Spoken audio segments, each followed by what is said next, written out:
On a gloomy morning commute to SMU, Mary Jane pulls out her newly bought Samsung Galaxy S7 Edge while her mother drives her to school in their family car. Suddenly, her mother asks if she has decided on where to go for exchange. She replies no in frustration and explains that there are too many countries and universities to choose from.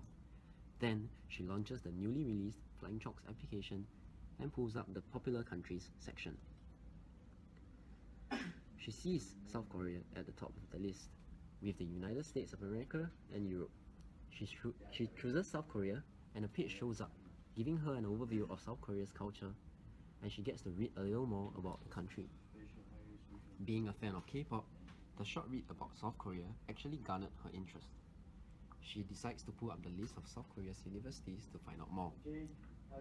The curious cat in her took over as she chooses Hanyang University, reading up on things like their overview, projected expenses, and school fees, visa requirements, and accommodation available. She sees that Hanyang University has a very affordable dormitory, and that seems like a very attractive offer to her. She had no friends that went on exchange to Hanyang University, hence she decides to connect with a senior who has been there before.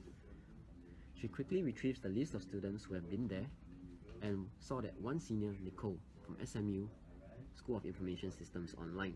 She initiates a chat with her and asks her all the questions she had regarding South Korea and Hanyang University. The car came to a stop, and Mary Jane realizes that she has arrived at school. She and Nicole decides to meet up at 1983 Cafe for lunch to continue their conversation since they were both in school.